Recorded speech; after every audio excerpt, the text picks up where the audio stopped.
Ang ating pangunahing tauhan ay dating isang ordinaryong empleyado sa korporasyon, isang taong halos nakatira na sa opisina dahil sa kanyang 78 oras na trabaho bawat linggo.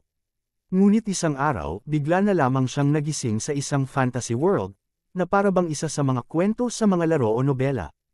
Karaniwan, magandang bagay ang ma-reincarnate sa ganoong mundo, at sa simula, mukhang maswerte rin siya. Pero hindi niya inasahan na ang katawan na napasukan niya ay sa isang maharlika na walang alam magbasa at magsulat. Mas lalong nakakainis dahil wala rin siyang kahit anong espesyal na kakayahan.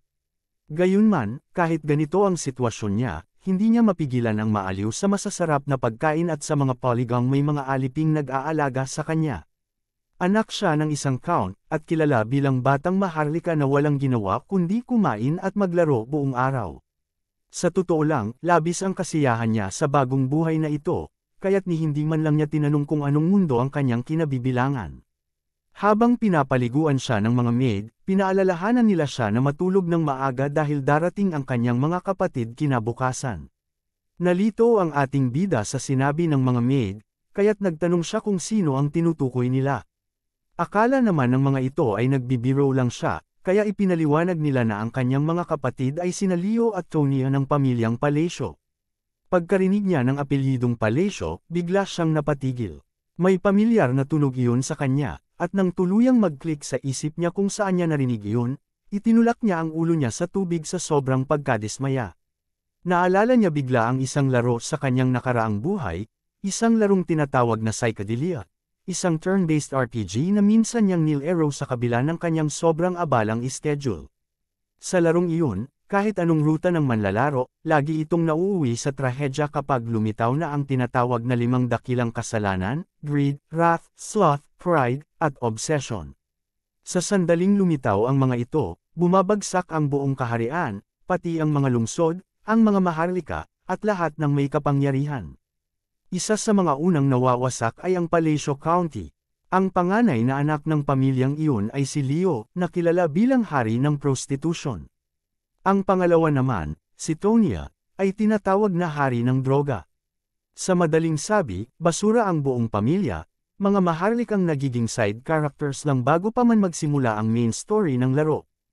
Hindi makapaniwala ang ating bida na napunta siya mismo sa lugar na unang winasak ng 5 dakilang kasalanan. At mas masaklap pa rito, ang katawan na kanyang ginagalawan ngayon ay sa ikatlong anak ng Palesyo family, si Alan Palesyo, isang maliit na kontrabidang tauhan sa larong iyon. Si Alan ay nakahiga sa kanyang kama, nanginginig sa takot habang pinagmamasdan ang kisame. Tahimik siyang nagdadasal na sana ay maibalik siya sa dati niyang buhay, gaano man iyon kakalat o kakahapis, dahil sigurado siyang mas mabuti pa iyon kaysa sa kapalarang naghihintay sa kanya ngayon. May luha sa kanyang mga mata habang iniisip niya kung ano ang saysay ng buhay na alam niyang mawawala sa loob ng 10 taon. Sa isip niya, mas masakit pa raw ito kaysa sa hindi siya bigyan ng sweldo sa loob ng 6 na buwan noong siya ay empleyado pa. Naisip din niya kung bakit, bilang isang reincarnated na tao, wala man lang siyang natanggap na kapangyarihan o espesyal na kakayahan para mailigtas ang sarili. Ngunit bigla siyang napatigil, naalala niya ang tanging bentahe na mayroon siya, ang kaalaman tungkol sa laro ng Psychedelia, na mangyayari 10 taon sa hinaharap. Para kay Alan, ito ay katumbas ng pagkakaroon ng kaalaman sa hinaharap. Dahil dito, naniwala siyang maaari niyang pigilan ang pagkawasak ng mundo. Bago pa ito mangyari, kaya, sa loob ng kanyang isipan, nagpasya siyang subukang baguhin at ayusin ang 5 dakilang kasalanan, upang magkaroon siya ng payapang buhay bilang isang maharlika.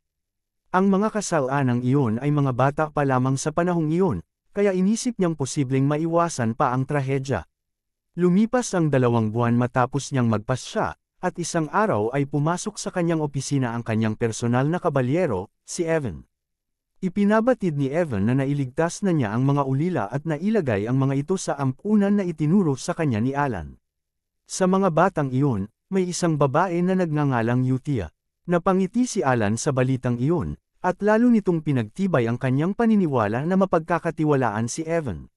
Si Evan naman ay medyo nalito kung pinupuri ba siya o hindi, dahil si Alan ay may malamig at walang ekspresyong mukha. Sumang-ayon si Alan, at sinubukang ngumiti ng kaunti, pero lalo lang naging kakaiba at nakakatakot ang itsura niya. Sa totoo lang, hirap siyang magpahayag ng emosyon, dahil ang katawan na kanyang kinasadlakan ay halos hindi nagpapakita ng damdamin kahit anong pilit niya. Gayunpaman, nagpasalamat si Evan sa papuri.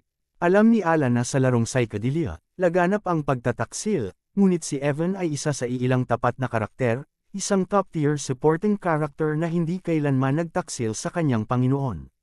Dahil dito, agad niya itong kinuha bilang tauhan nang makita niya ito. Matapos iyon, tinanong ni Evan kung totoo bang ang layunin ng pagsalakay ay para iligtas si Utia, at tumango si Alan bilang tugon.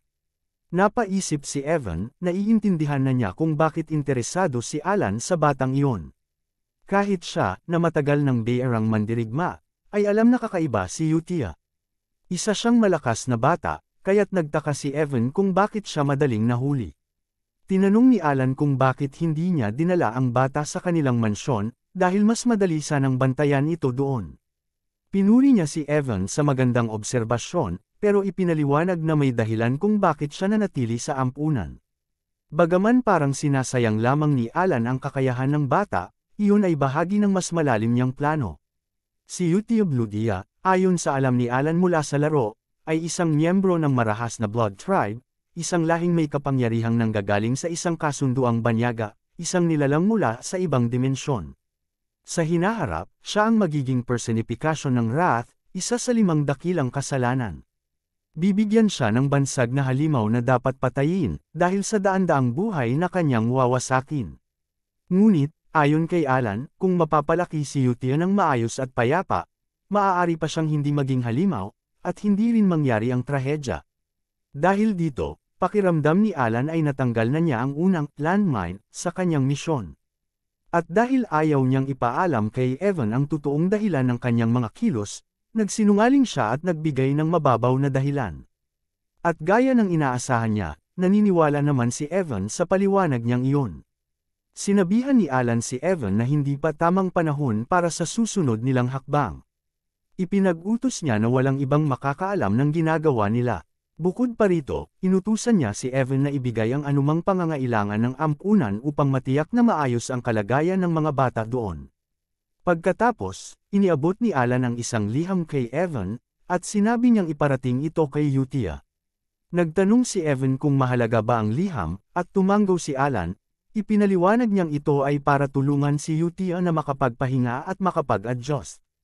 Naniniwala si Alan na makatutulong ito upang mapakalma ang bata, lalo na't naranasan nito ang matinding pagdurusa sa kamay ng mga taong gumawa sa kanya bilang eksperimento.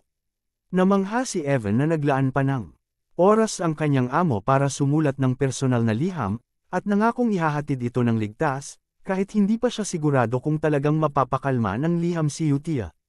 Para kay Alan, wala namang mawawala kung susubukan.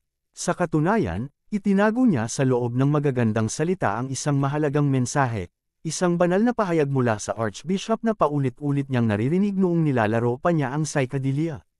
Sa laro, ang mensaheng iyon ay isang panalangin na ginagamit upang mapahinahon ang kasalanang Wrath. Ang problema, sa laro, huli na itong dumarating, kaya't inisip ni Alan na kung maipapadala niya ito ng mas maaga, baka mapabuti pa ang landas ni Utia. Hindi niya lubos maisip na nakikipagkaibigan siya ngayon sa isang halimaw, ngunit dahil sinasamba ng Blood Tribe ang isang nilalang mula sa ibang dimensyon, naniniwala siyang maaaring gumana ang paraan niya. Nang matanggap ni Utia ang liham, tumahimik siya sandali at binasa ito. Sa mismong sandaling iyon, naramdaman ni Evan ang matinding pagbagso ng mahiwagang enerhiya mula sa katawan ng bata, isang antas ng lakas na hindi kapanipaniwala para sa kanyang edad. Si Utia, na walang ipinapakitang emosyon, ay tumitig kay Evan at tinanong kung si Alan nga ba talaga ang nagsulat ng liham. Dahil sa takot na bumabalot sa kanya, maingat na tumango si Evan. Ngunit biglang naglabas ng nakakakilabot na aura si Utia, at tinanong niya kung bakit hindi mismo si Alan ang dumating. Sa puntong iyon, lalo pang namangha si Evan, dahil ang batang ito ay tila nasa rurok na ng lakas, ang kanyang mana ay nakikita na ng mata, isang bagay na bihirang mangyari kahit sa matatandang magi. Sinagot siya ni Evan na sinabi ni Alan na hindi pa tamang panahon para magtagpo sila. Pagkarinig nito, biglang kumalma si Yutia, marahil dahil sa nakapaloob na lihim na mensahe sa sulat. Alam ni Yutia na tanging isang taong tunay na karapat-dapat maging kanyang amo lamang ang makaaalam ng ganitong mensahe. Sa ngiti niyang puno ng saya at aura na halos lumunin ang paligid, binigkas niyang lubos na nauunawaan na niya ang kalooban ng kanyang amo. Samantala, habang si Alan ay nakahiga sa kanyang kama, iniisip naman niya kung paano niya maaabot ang susunod na tao sa listahan, upang mapalawig ang buhay na tila maiksi na sa kanya. Ilang araw ang lumipas, at makikita na siya sa loob ng silid-aklatan, abalang nagbabasa ng mga tala upang makahanap ng bakas tungkol sa ikatlong kasalanan. Ngunit biglang pumasok si Evan, hingal na hingal at halatang pagod na pagod. Dala ang balitang nailigtas na niya ang ikalawang kasalanan na tinukoy ni Alan. Kahit halatang pagod na pagod si Evan, agad siyang tinanong ni Alan kung maayos ba niyang tinrato ang batang iniligtas. Tumango si Evan at sinabing sinunod niya ang lahat ng utos, lalo na matapos niyang mailigtas ang bata mula sa ilegal na pamilihan ng mga alipin. Ngunit bago pa tuluyang matapos ang kanilang pag-uusap, biglang pumasok si Tonya, ang basurang nakatatandang kapatid ni Alan. Wala itong pakialam at ginawang basahan ng paa si Alan, pinapakita ang pagiging bastos at mapang-abuso nito. Habang nilalakaran siya, sinabi ni Tonya na hindi niya inakalang may gana pa si Alan na magbasa ng libro sa aklatan, sabay tawa ng may pangungutya. Nanahimik lang si Alan, ngunit lalo lang itong ikinagalit ni Tonya, kaya't sumigaw ito at sinabing bastos siyang hindi sumasagot sa nakatatanda.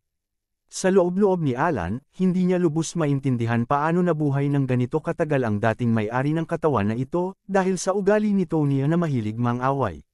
Gusto sanang lumaban ni Alan, ngunit alam niyang walang pakinabang kung makikipagbanggaan siya ngayon. Kaya agad siyang yumuko at mahinahong sinabi na aalis na lang siya sa silid-aklatan kung iyon ang gusto ng kanyang kuya. Tumawa si Tonya at sinabing, "Ayan, alam mo na rin sa wakas kung saan ang lugar mo." Ngunit bago pa makasagot si Alan, isang kutsilyo ang biglang tumilapon sa hangin, tumama ito sa dingding, halos tatama sa ulo ni Tonya. Paglingon nila, nakatayo sa pinto si Leo, ang panganay nilang kapatid, na may malamig na tingin at may hawak pang isa pang kutsilyo. Sa mahinahon ngunit matalim na boses, sinabi ni Leo na ayaw niyang makarinig ng kaguluhan sa maaga pa lang na umaga. Agad tumindi ang tensyon sa pagitan ng dalawang magkapatid. Si Tonya ay nagngangalit sa galit, habang si Leo ay mapanuyang nakangiti, at pareho nilang binalaan ang isa't isa na papatayin nila ang kalaban. Samantala, dahan daw ang gumapang paalis si Alan, ayaw masangkot sa gulo ng dalawa. Alam niya na ang pamilya ng Palacio ay isa lamang side character sa laro, isang pamilya na maagang nabura sa kasaysayan ng psychedelia. Kahit makapangyarihan ang kanilang angkan, ang dalawang kapatid niyang ito ay pawang mga basura. Ang isa ay hari ng laman, Leo, at ang isa ay hari ng droga, Tonya. Sa madaling sabi, mga hari sila ng ilalim ng mundo, at walang matinong taong mga ngahas na makialam sa kanila. Sa kabutihang palad, nakalabas si Alan sa silid bago pa tuluyang magkabugbugan ang dalawa, habang nagkakagulo at nagbabasagan na ng mga gamit sa loob. Sa paglabas niya, napagtanto ni Alan na ang tanging paraan para mabuhay ng matagal ay ang magpanggap bilang isang inutil, isang basurang walang silbi na walang sinuman ang pagbubuntunan ng pansin. Pagbalik niya sa kanyang kwarto, umupo siya sa kanyang sopa at nagpahinga, pinipilit kalmihan ang isip. Samantala, hindi pa rin makapaniwala si Evan sa taong kanyang pinaglilangkuran. Iniisip niya kung paano nagagawang tuklasin ni Alan ang mga lihim na eksperimento sa tao, gayong mukha naman itong mahina at hindi marunong mag-alaga ng sarili. Ngunit sa kabila nito, ramdam niyang kakaiba talaga si Alan, tila may nalalaman itong hindi basta-basta alam ng ordinaryong tao. Ang batang huling iniligtas ni Evan ay isang napakadelikadong nilalang, na may kapangyarihang kayang wakasan ang mundo. Nailigtas nila ito mula sa kaharian ng Kalian, kung saan may ilegal na pamilihan ng mga alipin. Sa ganitong paraan, nakumpleto ni Alan ang pagsadyap sa ikalawang kasalanan, si Deus, na noon ay ipinagbili bilang alipin. Si Deus ay pinahirapan at paulit-ulit na pinagmalupitan, kaya't naubos ang kanyang pag-asa at damdamin, dahilan upang sa kalaunan ay maging kasalanang, sloth, isa sa 5 dakilang kasalanan. Nang tuluyang pumutok ang galit at kawalang bahala ni Deus, Binura niya ang buong mga kaharian sa pinakamabangis at malupit na paraan, isang trahedya na nag-iwan ng trauma sa mga manlalaro ng psychedelia, na hindi kailanman nakalimutan ang bangis ni Deus sa paghihiganti. Dahil sa sobrang panganib ni Deus, mahigpit na inutos ni Alan kay Evan na tretuhin ito ng mahinahon at may pag-iingat. Alam ni Alan na kahit isang maling kilos lang, maaaring muling sumiklab ang halimaw na natutulog sa loob ng bata. Habang pinag-uusapan nila ito, nagtanong si Evan kung may kinalaman ba sa ikalawang bata ang liham na ipinadala ni Alan kay Utia. Tumanggo si Alan, at ipinaliwanag na bukod sa mahalagang mensahe na nakasaad sa liham, idinagdag pa niya roon ang ilang sensitibong impormasyon na tanging si Utia lamang ang dapat makaalam. Sa liham na iyon, iniutos ni Alan kay Utia na alagaan si Deus, dahil mahina ang katawan nito at sugatan ang isipan. Gaya ng utos ng kanyang Panginoon, sinunod ni Utia ang lahat ng walang pagdadalawang isip. Lumapit siya kay Deus, na halos tuluyan ng bumigay sa kawalan ng pag-asa, at mahina niyang sinabi na napili siya ng isang dakilang tao. Ipinangako ni Utia na magkakaroon siya ng pagkakataon na makapaghiganti sa lahat ng umapi sa kanya, kapag buong puso siyang naglingkod kay Alan. Dahil sa mga salitang iyon, nagsimulang mabuo muli ang pagkatao ni Deus. Sa tulong ni Utia, unti-unti niyang nailabas ang kapangyarihan ng isang sin, ngunit sa pagkakataong ito, natutunan niyang kontrolin ito imbes na tuluyang lamunin ng galit at puot. Samantala, sa kabilang panig, balisa si Alan. Kahit natagpuan na niya ang ikalawang sin, wala pa rin siyang bakas tungkol sa ikatlong boss. Nagsisimula na siyang kabahan dahil ang timeline ay lumilihis na sa alam niyang takbo ng laro. Biglang bumukas ang pinto at mabilis na pumasok si Evan, may dalang balitang ikinabigla ni Alan, patay na raw si Tonya, ang ikalawang anak ng pamilya. Nanlaki ang mga mata ni Alan. Hindi ito dapat nangyari pa. Sa laro, matagal pang nabuhay si Tonya, at matinding labanan pa ang nangyari bago siya napatay ni Leo. Pero ngayon, isang aksidente lang daw ng pagkadulas sa hagdan ang sinasabing dahilan ng kamatayan niya. Sa loob lamang ng ilang araw, agad na inihanda ang libing ni Tonya, ngunit walang bakas ng lungkot sa kanilang tahanan. Sa mismong lemay, nakita pa ni Alan ang kanilang ama na nakikipaglandian sa mga babae, na parabang wala lang sa kanya ang pagkamatay ng anak. Habang tahimik na nagmamasid, napansin ni Alan si Leo, nakangiti habang nakatayo sa tabi ng kabaong.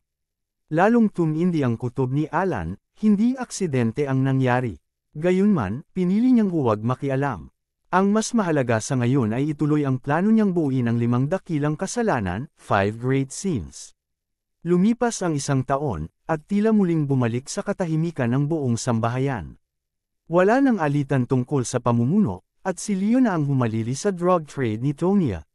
Sa panahong iyon, naging malapit sa isa't isa sina Alan at Utia sa pamamagitan ng palitan ng mga liham. Araw-araw halos silang magpadalhan ng balita tungkol sa mga bata sa ampunan, mga bagong tuklas, at mga plano ni Alan.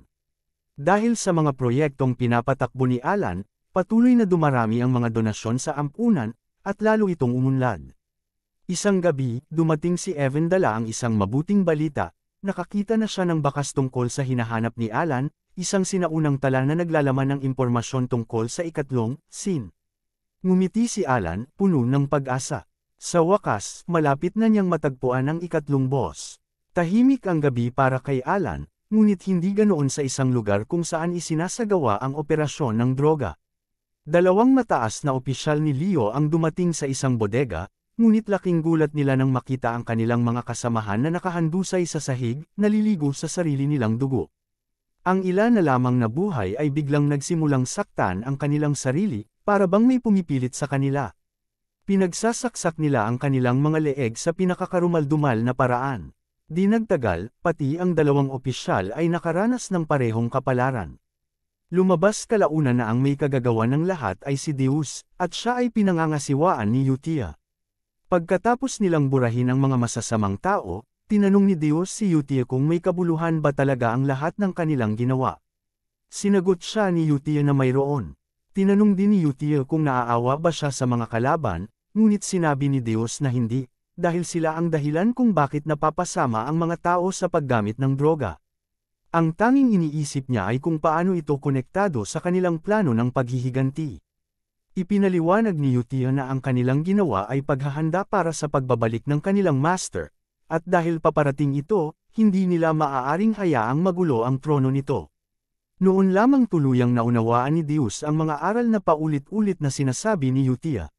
Bago sila umalis, siniguro nilang ganap na nawasak ang bodega. Iniwan nila sa lupa ang marka ng Blue Moon, bilang sagisag na sila ang Blue Moon, ang mismong talim ni Alan. Isang taon ang lumipas, at tila maayos na ang lahat. Dumating si Evan upang iulat kay Alan na nailigtas na niya ang panglimang bata.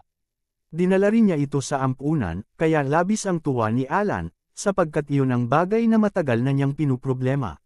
Dahil sa kanyang pagsisikap, ipinaghandog niya si Evan ng mga masasarap na pagkain bilang pasasalamat.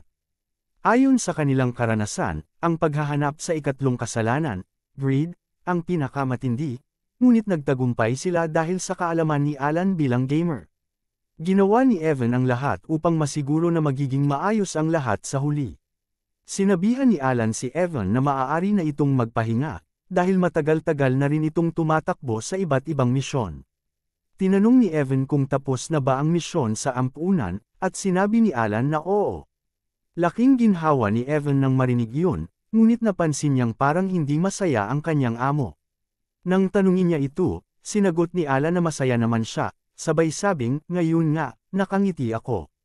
Kahit hindi yun halata, wala nang nagawa si Evan kundi maniwala na lang. Humiga si Alan sa damuhan, damaanggan ng loob dahil tila maayos na ang lahat ayon sa kanyang plano. Para sa kanya, ang mga batang iyon ay minsang naging mas asama dahil sa malupit na nakaraan, at itinuring niyang tungkulin ang iligtas silang lahat. Hindi niya akalaing magagawa niya ito, pero heto siya, tagumpay. Pagkatapos, tinanong niya si Evan tungkol sa kalagayan ng ampunan. Inabot naman ni Evan ang isang liham at sinabing maayos ang lahat, gaya ng inaasahan. Noon, ibinalita rin ni Evan na ang mga batang dating parang sirang manika ay natututo na ngayong ngumiti at magliwanag muli ang kanilang mga mata. Nang marinig ni Alan ang balita, nakaramdam siya ng matinding ginhawa. Dahil maayos na ang lahat, wala na silang kailangang kuning mga tagapag-alaga sa ngayon. Ipinahayag niya ang kanyang labis na pagmamalaki kay Utia, sapagkat hindi niya inasahan na kaya nitong pasanin ang responsibilidad ng pag-aalaga sa mga bata.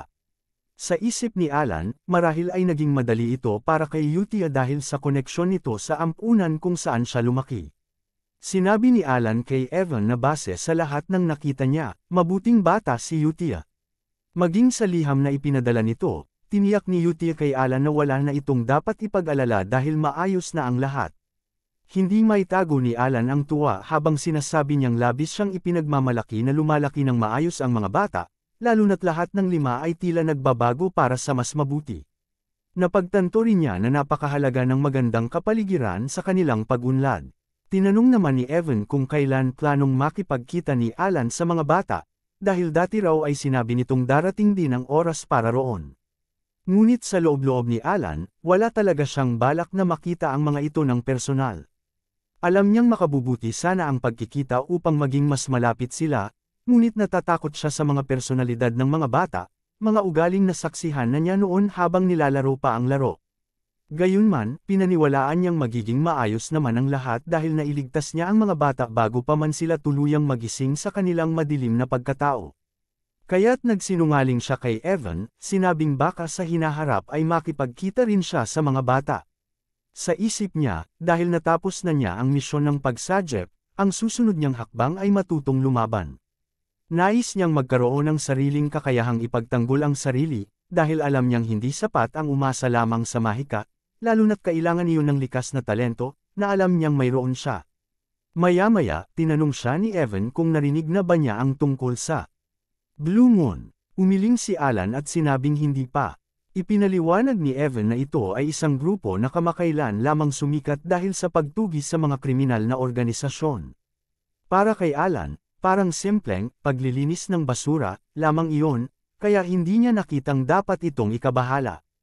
Isa pa, wala naman sa kwento ng larong alam niya ang grupong Blue Moon, kaya inakala niyang lilipas din ito agad.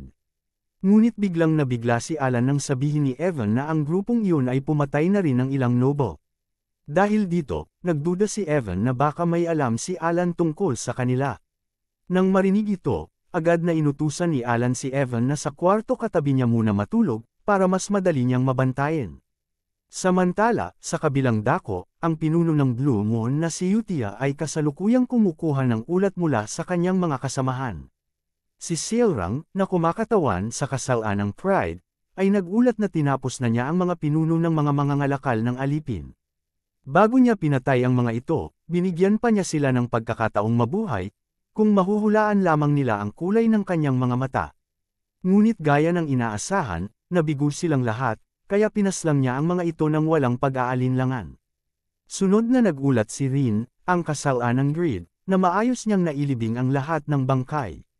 Samantala, ang kasalaan ng Obsession, si Raiden, ay nagpatunay na tapos na rin niya ang lahat ng kaugnay sa mga ilegal na eksperimento. Nalugod si Utia nang marinig ang mga ulat ng kanyang mga kasamahan, sapagkat tila umaayon ang lahat sa plano niya. Pinuri niya ang buong grupo at sinabi na ang bawat isa sa kanila ay umiiral para sa kaluwalhatian ng Blue Moon. Ngunit biglang nagsalita si Raiden, na kilala rin bilang kasalaan ng Obsession, at sinabing may kaunting problema. Natuklasan niya na ang pinuno ng Avalon, ang organisasyong kanilang tina-target, ay walang iba kundi si Leo, ang panganay na anak ng Count. Habang nililinis nila ang timog na base ng Avalon, nakakuha si Raiden ng isang dokumentong lubhang delikado, isang patunay na nagpapakita ng plano ni Leo na ipapatay si Alan kapag namatay na ang kanilang ama. Nang mabasa ito ni Utia, bumulwak ang galit sa kanyang puso. 2 taon ang lumipas, at pumanaw na si Count Palacio matapos ang mahabang panahon ng pagkakasakit. Ayon sa opisyal na ulat, namatay siya dahil sa cardiac arrest, ngunit dahil sa kanyang nakaraang pagkalulong sa droga, malinaw kung ano talaga ang naging dahilan. Habang ginaganap ang libing, nalaman ni Leo na muling tinamaan ng Blue Moon ang isa sa kanyang mga negosyo. Samantala, narinig ni Alan ang kanyang kapatid at mga tauhan nitong nag-uusap tungkol sa Blue Moon, at doon niya napagtanto na nagsisimula na silang seryosohin ang grupo. Sa kabila nito, tahimik na nagtapos ang libing ng Count, walang nagdalamhati, walang bisita, tanging katahimikan lamang ang bomb-alot sa buong seremonya. Pagkatapos ng libing, tinanong ni Evan si Alan kung ano ang susunod nilang gagawin. Ipinaalala ni Evan na sa susunod na taon, si Leo na ang magmamana ng titulo bilang bagong Count. Nakagugulat, ngunit sinabi ni Alan na aalis sila sa estate. Nabigla si Evan, ngunit ipinaliwanag ni Alan na pupunta sila sa timog, sa isang liblib na nayon na tinatawag na Rodmill. Ang Rodmill ay isang tahimik na nayon sa timog na bahagi ng lupain ng Palacio, at hindi nag-aksaya ng oras sina Alan at Evan. Umalis sila agad sa mansyon at naglakbay patungo roon. Sa mga unang araw nila sa Rodmill, nagkaroon sila ng pagkakataong magpahinga at mag-enjoy, ngunit makalipas lamang ang 3 araw, napilitan silang bumalik sa mansyon dahil sa isang nakakagulat na balita, patay na si Leo. Hindi makapaniwala si Alan. 3 araw pa lang siyang umaalis, ngunit heto't namatay na ang kanyang nakatatandang kapatid. Ang dahilan ng kamatayan, isang saksak ng espada sa puso. Gayunman, walang makapagsabi kung sino ang may gawa. Kinalaunan, tinanong ni Alan si Evan kung may napansin ba itong kakaiba, at sinagot siya ni Evan ng oo. Bigla na lang niyang tinanong si Alan kung siya ba ang taong lumipol sa Avalon sa loob lamang ng isang gabi. Nabigla si Alan sa tanong na iyon, at doon niya napagtanto kung bakit tila takot ang ibang maharlika at mga bisita na magtagpo ng tingin sa kanya. Noong araw na aalis pa lamang sila papuntang Rodmill, natanong din ni Evan kung bakit hindi na lang sila tumungo sa isang lungsod imbes na sa isang liblib na nayon. Ngunit sa loob-loob ni Alan, alam niyang tanging sa Rodmill niya maisa sa katuparan ang kanyang plano. Dahil nailigtas na niya ang 5 dakilang kasalanan at naisalba ang mundo mula sa pagkawasak, naniniwala siyang ang Rodmill ang pinakamaayos na lugar para sa kanya, isang lugar na walang koneksyon sa orihinal na kwento. Bukod pa rito, mayroon ding Palacio Villa roon, isang bahay na hiwalay sa pangunahing tirahan ng pamilya, perpektong lugar para mamuhay ng tahimik bilang isang maharlika. At sa lahat ng tanong ni Evan, iisa lamang ang sagot ni Alan. May dahilan ang lahat ng bagay. Napagod na si Evan sa paulit-ulit na linyang naririnig niya mula kay Alan, ang may dahilan ang lahat ng bagay. Sinabi niya rito na palagi na lang nitong iniiwasan ang mga seryosong usapan. Ngunit dahil hindi niya kayang sabihin ng diretsyo ang nasa loob niya, pinili na lamang niyang manahimik at hayaan ito.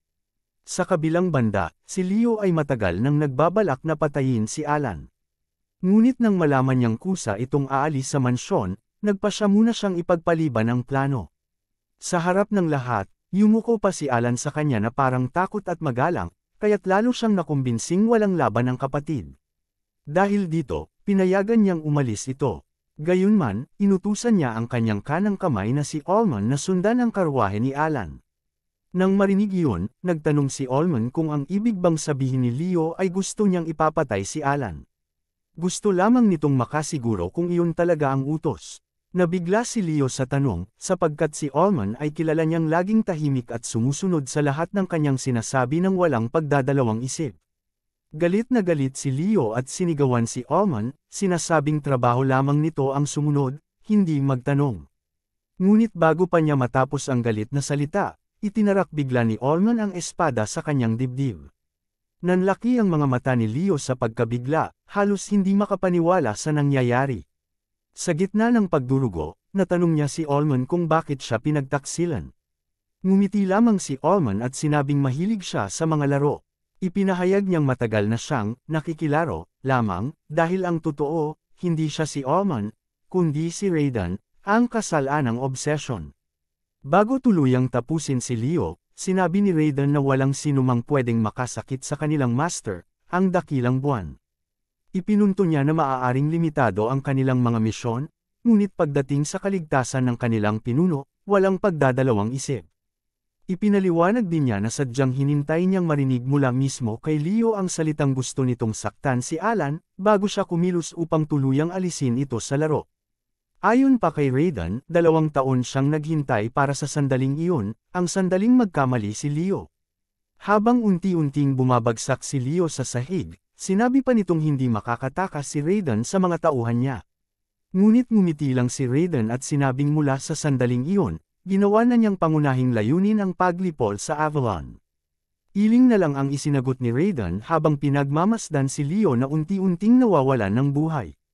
Aniya, binigyan pa raw siya ng dakilang buwan, si Alan, ng pagkakataong mabuhay, ngunit gaya ng dati, sinira rin niya iyon. Samantala, nagising si Alan kinabukasan sa isang napakagandang umaga. Para sa kanya, ito ay tila paraiso, isang buhay kung saan maaari siyang gumising kahit anong oras, kumain anumang gusto niya, at mamuhay ng marangya bilang isang maharlika. Dahil sa sobrang kasiyahan, naisip pa niyang magbukas ng negosyo ng tinapay na toast. Habang abala siya sa pagmuya ng masasarap na pagkain, pumasok si Evan na may dalang liham. Masiglang umaga sana iyon, ngunit nang mabasa ni Alan ang laman ng sulat, biglang naglaho ang lahat ng tamis sa kanyang pagkain. Nakasulat sa liham na kailangan niyang bumalik agad sa estate, sapagkat patay na ang kanyang kapatid na si Leo. Sa ilang simpleng salita lamang, ang tinatawag niyang paraiso ay tuluyang nagwakas, matapos lamang ang 3 araw. Sa gitna ng matinding dalamhati, bumalik si Alan sa kanilang estate. Ngunit pagdating niya roon, napansin niyang kakaiba ang reaksyon ng lahat sa kanya, parang may alam silang hindi niya alam. Doon na siya tinanong ni Evan kung kailan pa raw siya naging isang mastermind na kayang wasakin ang Avalon. Doon lang tuluyang napagtanto ni Alan na tila napunta siya sa isang kakaibang simulation. Kaya't tinanong niya si Evan kung paano nangyaring siya ang mastermind. Ngunit kalmado lang na sumagot si Evan, at sinabi niyang si Alan lamang ang may makikinabang sa kaguluhang nangyayari. Ipinagpatuloy pa ni Evan na si Leo raw ay pinatay matapos nilang umalis sa compound, kaya't perpekto ang alibay ni Alan. Bukod pa roon, dahil sa pagkamatay ni Leo, automatikong naging tagapagmana si Alan, wala nang kakompetensya. Dagdag pa ni Evan, simula nang mabura ang Avalon, wala na raw sinuman ang haadlang sa kanya. Pinagsama-sama ni Evan ang lahat ng iyon at sinabing, iyan ang dahilan kung bakit ikaw na ang naging mastermind ng buong county. Ipinagmamalaki pa ni Evan na siya ay isang swordmaster, at nasa ilalim ng utos ni Alan. Nalito ng husto si Alan sa mga narinig.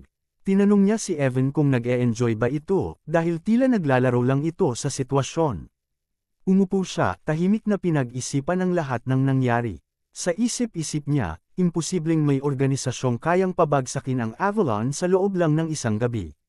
Hanggang sa maalala niya ang isang sinabi noon ni Evan, na mayroong isang samahan na nanghuhuli ng ibang organisasyon. Naalala ni Alan ang grupong tinatawag na Blue Moon at inisip niyang sila ang maaaring may kagagawan. Ngunit agad siyang itinama ni Evan. Ayon daw sa impormasyong nakuha niya mula sa guild, walang indikasyong sangkot ang Blue Moon.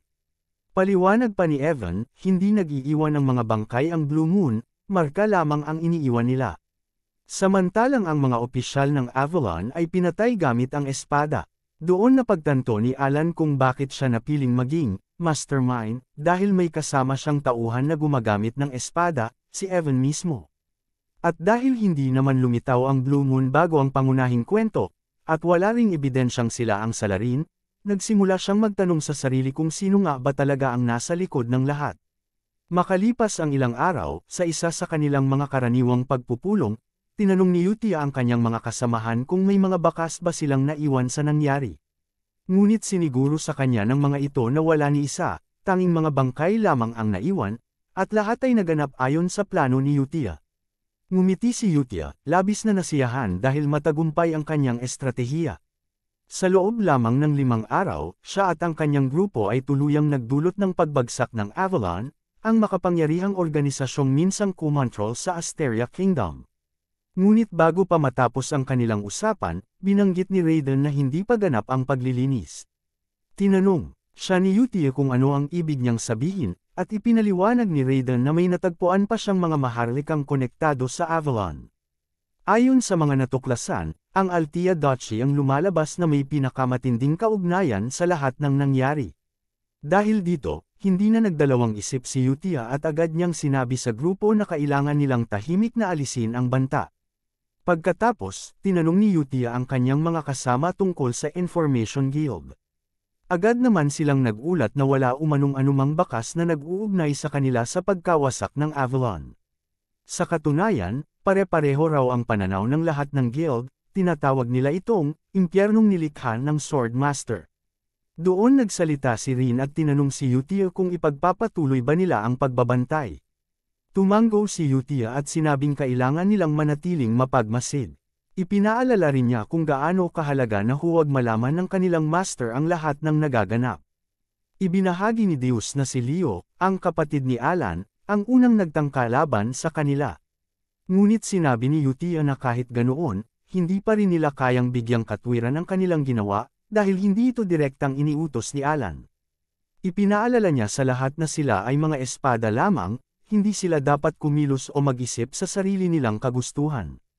Dagdag pa niya, ang Blue Moon ay gumagalaw lamang kapag may malinaw na utos, at binalaan niya ang grupo na ang kanilang master ay laging may alam sa lahat.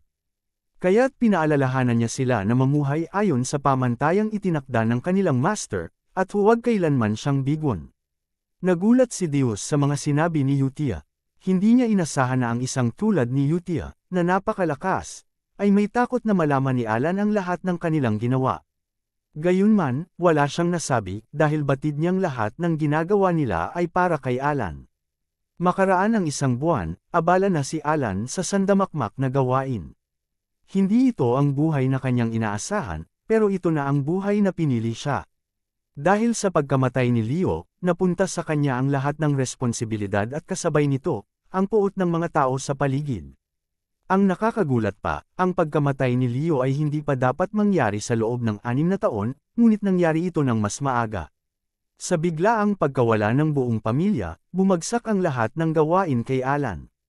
Lalo pang tumindi ang sitwasyon dahil ang mga tauhan ay nagsisikap ng husto at laging natatapos sa oras ang kanilang mga proyekto. Naalala ni Alan na noong panahon ng kanyang ama, ganoon din, para silang mga langgam na walang tigil sa pagtatrabaho. Hindi niya alam, ginagawa iyon ng mga lingkod at manggagawa upang hindi siya magalit sa kanila at mapahamak. Minsan, hiniling ni Alan na sana ay kaya nilang ayusin ang mga bagay-bagay nang hindi siya laging dinadamay. Kalaunan, pinuri siya ni Evan dahil umabot siya sa 2nd year ng kanyang pagsasanay sa mahika sa loob lamang ng 2 taon, isang bagay na karaniwang umaabot ng 4 na taon. Sinabi ni Evan na napakalaki ng talento ni Alan. Upang maiwasan ang pagtatalo, sumang-ayon na lamang si Alan at inamin na may kakayahan nga siya sa mahika. Sa katotohanan, Inilalagay ni Alan ang lahat ng kaalaman niya sa magic defense dahil kinakabahan siya. Ang teknikong kanyang pinag-aaralan ay nangangailangan ng matinding kontrol sa mana, ngunit pakiramdam niya ay hindi siya mahusay dito. Noong una, masigla siya at umaasang kapag natapos na ang plano, mawawala na ang panganib at makakapag-aral siya ng payapa. Ngunit dahil sa mga panibagong pangangailangan sa seguridad, napagtanto niyang napakaliit ng mana hole niya. Ang mana hole, ayon sa kanya, ay tulad ng katawan ng isang atleta, nakatakda mula pa sa kapanganakan. At sa kaso ni Alan, napakaliit nito, at kahit anong pagsasanay ang gawin niya, hindi pa rin sapat upang mapunan iyon.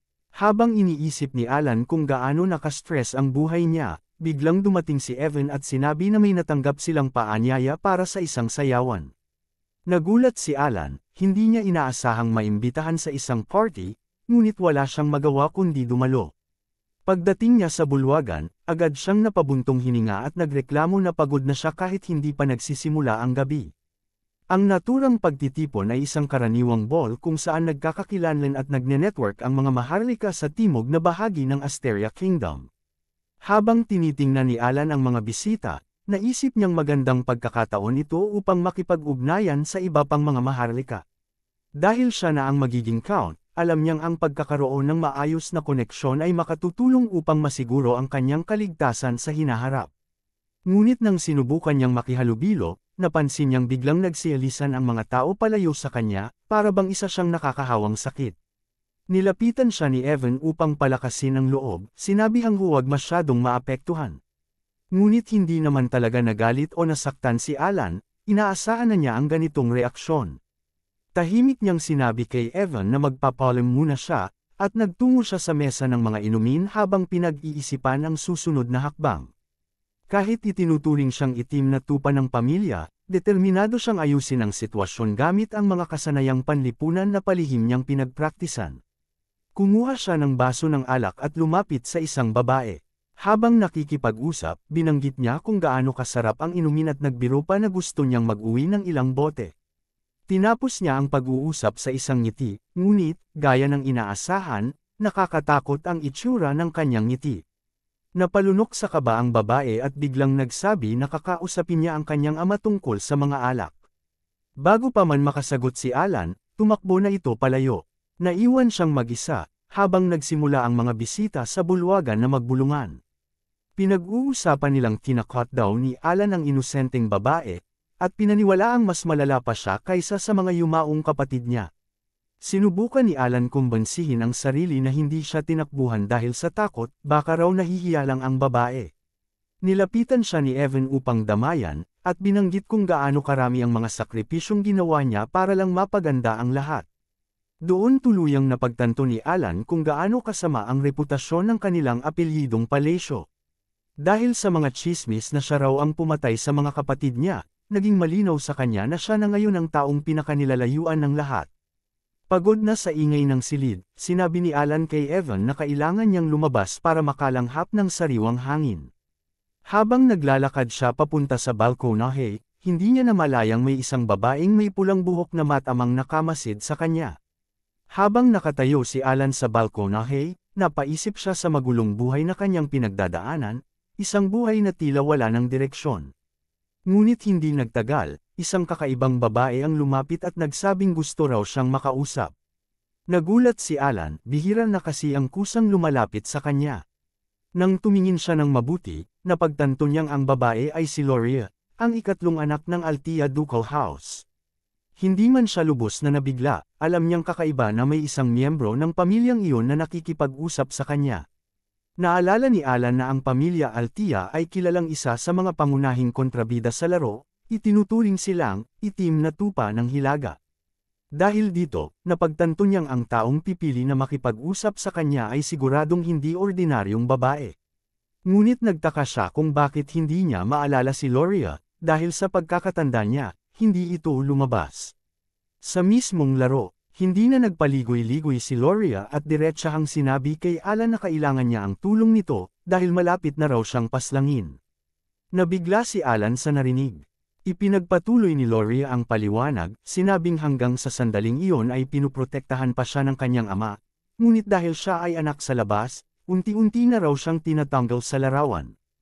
At ngayon na nagkasakit ang kanyang ama, natatakot siyang patayin siya ng mga kapatid niyang babae. Doon naunawaan ni Alan na tungkol ito sa kaligtasan, isang desperadong laban para mabuhay.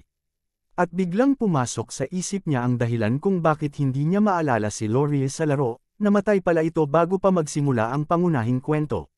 Patuloy na nakiusap si Laurier kay Alan na tulungan siya, ngunit mariin niyang tinanggihan. Sinabi ni Alan na hindi siya tutulong. Ngunit hindi sumuko si Laurier, sinabi niyang hindi niya hinihingi ang tulong ng libre. Nangako siyang ibibigay kay Alan ang kalahati ng duchy kung matutulungan siya nito. Gayunman, hindi nagbago ang isip ni Alan. Tinalikuran niya si Laurier at sinabing aalis na siya. Aminado siyang mahirap ang kalagayan ng babae, pero alam niyang mapapahamak din siya kung makikialam. Kahit gusto niyang tumulong, alam niyang wala siyang kakayahan, dahil taliwas sa mga tsismis, isa lang siyang taong walang talento. Habang naglalakad siya palayo at papasok na sa pinto, biglang kumirot ang kanyang konsensya. Huminto siya at lumingon kay Laurier. Tahimik niyang sinabi, may darating na mabuti para sayo. At sa loob-loob niya, taos-pusong umasa si Alan na tunay ngang may taong darating upang tulungan siya. Samantala, habang pinagmamasdan ng mga scenes ang nangyayari mula sa malayo, napansin nilang nilapitan ni Laurier si Alan. Agad nilang naisip na ang pinakamainam ay ipaalam ito kay Utia. Ngunit bago pa kumilos, sinabi ni Rin kay Deus na baka hindi na nila kailangang iulat pa ito, dahil si Laurier lamang ang miyembro ng Althea na walang kinalaman sa mga madidilim na gawain ng kanilang pamilya. Dahil dito, ligtas siya sa listahan ng mga target ni Raiden. Sumang-ayon si Deus, sinabing mas mapapadali nga ang lahat kung ganoon, dahil ang ibang miyembro ng Althea ay haharapin pa rin nila. Ipinunto naman ni Rin na ipinag-utos ni Utia na putulin ang lahat ng daloy ng impormasyon upang matiyak na hindi malalaman ni Alan ang buong katotohanan tungkol sa nangyaring paglipol sa Avalon. Habang naglalakad mag-isa si Alan sa pasilyo, bigla siyang nilapitan ng isang babaeng may pulang buhok. Saglit siyang naguluhan kung siya nga ba ang binabati nito o ibang tao. Nauutol niyang sinagot ang pagbati, at sa paraan ng paglakad ng babae at sa presensya nitong kakaiba, agad niyang naramdaman na may misteryo rito. Sinubukan niyang alalahanin kung saan niya ito nakita, dahil sigurado siyang pamilyar ang mukha nito mula sa laro. Alam din niyang hindi ordinaryo ang sinumang kusang makipag-usap sa kanya. Hanggang sa bigla niyang maalala, Kalia Zenonia. Lumapit siya at magalang na bumati, dahilan upang magulat si Kalia na kilala pala siya ni Alan. Ipinaliwanag ni Alan na alam niya kung sino siya, dahil tanyag naman si Kalia sa buong kaharian. Sa kaharian ng Asteria, may 3 dakilang angkan. Ang House Althea ng Hilaga, ang House Palacio ng Silangan, at ang Zenonia family ng Kanluran. Si Kalia ay ang pinakamatandang anak ni Count Zenonia. Kung ang Palacio ay tinuturing na parang sindikato o gang, ang Zenonia naman ay mas maayos na nakabalangkas, parang isang makapangyarihang korporasyon na gumagalaw sa ilalim ng batas. Alam ni Alan na kailangan niya ng koneksyon sa mga maharlika upang mabuhay ng mapayapa, ngunit sa loob-loob niya, pakiramdam niyang delikado kung mapapalapit siya sa mga zinanian. Gayunpaman, pinuri pa rin niya si Kalia, sinabing kilala ito hindi lamang sa pangalan kundi sa kagandahan. Ngumiti si Kalia at nagpasalamat. Sinabi ni Kalia na nais pa raw niyang mag-usap sila, at sumang-ayon naman si Alan, bagamat binanggit niyang maraming matang nakamasid sa kanila. Sa totoo lang, gusto na lang sana niyang matapos ang usapan at makaalis ng tahimik. Ngumiti si Kalia at sinabing totoo nga ang mga tsismis tungkol sa kanya, ngunit bago umalis, binitiwan niya ang salitang, gusto kitang makitang muli. Naiwan si Alan na nagtataka kung ano ang ibig sabihin ng babae sa sinabi nito. Samantala, patuloy pa ring nagmamasid sina Deus at Rain. Ngunit napansin nilang may kakaibang nangyayari, may isang lalaking kainahinala na tila sinusundan si Alan. Sinabi ni Deus na mukhang may mas seryosong problema, ngunit dahil wala silang natatanggap na direktang utos, iminungkahi ni Rain na obserbahan muna nila ang sitwasyon, at kung kinakailangan, lumipat sa elimination mode. Makalipas ang ilang araw, nagtungo sina Alan at Evan sa isang malawak na kanyan, ang lugar na matagal nang hinahanap ni Alan. Mula pa lamang sa simula, halatang nag-aalangan si Evan. Sinabihan niya si Alan na kahit tirek ang araw, tila madilim pa rin ang loob ng kanyan. Ngunit kabaligtaran ni Evan, labis ang tuwa ni Alan. Sa wakas, natagpuan na raw niya ang hinahanap niya. Tahimik siyang nanalangin na sana ito na nga ang tamang lugar, dahil kung hindi, baka tuluyan na siyang panghinaan ng loob. Pagpasok nila, nakahinga ng maluwag si Alan nang makitang iyon nga mismo ang lugar na hinahanap niya. Sa laro, madali lamang niya itong makita, ngunit sa totoong buhay, napakahirap hanapin. Ang dahilan ng kanilang pagpunta roon, ang Labyrinth of Whispers. Ayon sa kanyang kaalaman, kung malulutas niya ang mga palaisipang nakapaloob sa 8 silid ng Laberinto, makakakuha siya ng isang napakahalagang artifact bilang gantimpala. Dahil kabisado pa niya ang buong walkthrough ng larong iyon, sigurado si Alan na panahon na para muling maranasan ang saya ng level 1 grinding. Nang humarap sila sa mismong pasukan ng Laberinto, napamangha si Alan. Iba pala ang pakiramdam kapag nakikita mo ito sa totoong buhay. Samantala, napansin ni Evan na tila gawa ng tao ang kanyan, at nagtanong kung paano naman daw nagkakilala si Alan at ang lugar na iyon. Casual na sumagot si Alan, "Madalas akong pumunta rito." Halos malaglag si Evan sa gulat, kaya agad namang ngumiti si Alan at nagsabing, "Biro lang." Pagpasok nila sa loob ng Laberinto, bumungad sa kanila ang mga halimaw na nakasabit sa kisame, tila naghihintay na magkamali sila sa sagot sa palaisipan para agad silang lapain. Habang halos matulala na sa takot si Evan, nanatiling kalmado si Alan, bagay na lalong ikinagulat ng kanyang kasama. Tahimik lang si Alan, nakatuon sa palaisipan. Samantalang si Evan, abala sa pag-iisip kung bakit kahit ilang beses na niyang sinusubukang intindihin si Alan, hindi pa rin niya ito lubos na maintindihan. Naalala ni Evan na sa lahat ng misyon nila, mula sa pagsugpo ng isang madilim na organisasyon, pagtulong sa isang alipin, pagbabayad ng utang ng isang mahirap, hanggang sa pagsadyap sa mga ulila, wala ni isa mang magkakaugnay. Napaisip siya, paanong alam ni Alan ang Labyrintong ito, kung halos hindi naman siya umaalis ng estate. Biglang binali ni Alan ang kanyang pag-iisip nang sabihin niyang nalutas na niya ang palaisipan. Kailangan lang daw nilang hintayin na matapos ang gawain ng higanteng kamay na tagabantay ng silid. Kahit nagtaka si Evan sa mga ginagawa ni Alan, alam niyang sa bawat misyon nila, laging may magandang kalalabasan. Maya-maya, unti-unting bumukas ang pintuan ng silid. Pagpasok nila, tumambad sa kanila ang napakaraming kayamanan na nagliliwanag sa loob ng malaking bulwagan. Ngunit ang agad na tumutok sa paningin ni Alan ay ang isang gauntlet na may mga singsing sa bawat daliri. At doon sinabi ni Evan na iyon na siguro ang pakay nila. Ngunit para kay Alan, isa lang ang mahalaga, ang itim na singsing na nakasuot sa isa sa mga daliri ng gauntlet. Nagulat si Evan nang malaman niyang iyon lang pala ang tanging layunin nila, isang bagay na tila walang silbi. Kinuha ni Alan ang singsing at napansin niyang masyado itong malaki para sa kanyang kamay, ngunit kinuha pa rin niya ito. Sinabihan niya si Evan na itapon ang mga kayamanang pinulot nito, dahil baka puro gulo lang ang idulot ng mga iyon. Habang palabas sila ng Laberinto, tiniyak ni Alan kay Evan na wala nang delikadong makakasalubong sa daan. Nagpasalamat din siya sa gabay na ginamit nila, dahil malaking tulong ito sa kanila. Ngunit sandali lang, nagkaroon sila ng problema, isang grupo ng mga stone golem ang hamarang sa kanilang daraanan. Agad na nag-isip si Evan ng paraan upang mailigtas si Alan, ngunit sinabi ni Alan na huwag na siyang mag-alala dahil siya na ang bahala sa mga golem.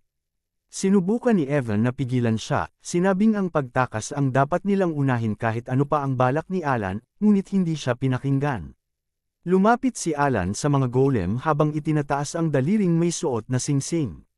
Nabalot ng kaba si Evan dahil alam niyang walang epekto ang tier 2 magic ni Alan laban sa mga golem, at baka mapatay lang siya. Ngunit nang makalapit si Alan, ginamit niya ang singsing upang buhayin ang constraint instruction. Biglang huminto ang oras, at napunta siya sa isang kakaibang dimensyon, isang lugar na tila hangkag at walang laman. Doon ay narinig niya ang tinig ng sistema na nagsabing mayroon siyang 2 constraint na maaaring gamitin. Naalala ni Alan na sa laro, sa puntong iyon ay lalabas ang isang selection window. Mula sa kailaliman ay lumitaw ang isang dambuhalang mukha, at naniwala si Alan na ang gantimpala sa pagwawagi sa Laberinto ay ang constraint instruction mismo, isang uri ng artifact na nagbibigay ng kapangyarihan kapalit ng mga limitasyon. Nang muling nagsalita ang tinig, tila napakatotoo ng lahat ng nararanasan ni Alan. Inilahad niya ang una niyang constraint, at matapos basahin ang Aura Scion, tinanong siya ng nilalang kung ano ang nais niyang makamit. Sagot ni Alan, gusto niyang bahagyang baluktutin ang mga batas ng mundo. Tinanggap ng sistema ang kanyang unang constraint, at tumuloy siya sa pangalawa, gamit ang parehong proseso. Muling nagtanong ang nilalang kung ano ang kanyang hangarin, at sinabi ni Alan na pareho lang sa una. Ilang sandali bago sumagot ang tinig, kinabahan si Alan na baka nagkamali siya. Alam niyang sa laro, ang pagsasama ng cells at words sa constraint ang nagbibigay ng pinakamataas na magic attack power. Mula pa noon, kabisado na niya ang lahat ng galaw at Aura Scion, kaya tiyak siyang dapat gumana iyon. Maya-maya, ipinahayag ng tinig na natanggap ang kanyang kahilingan. Sinabi pa ng nilalang na napakahalaga ni Alan dahil siya lamang ang nakatand ng lahat ng bagay tungkol sa Forgotten God. Pagkatapos ay iniatas sa kanya ang pagpapatuloy ng kalooban ng Diyos na iyon, na lalong nagpalito kay Alan. Matapos iyon, unti-unting nawala ang singsing mula sa kanyang kamay, senyales na matagumpay ang constraint. Pagbalik niya sa realidad, nakita niyang sinusubukan ni Evan na hilahin siya palayo sa mga golem. Ngunit pinakawalan ni Alan ang kanyang kapangyarihan. Kahit ginamit niya ang lahat ng kanyang mana, maliit pa rin ang nabuo niyang bowl ang kidlat, dahil mahina talaga ang kanyang likas na mahika. Kaya nagpa siyang subukan ang kapangyarihan ng constraint, at ibigay dito ang kapalit na hinihingi nito.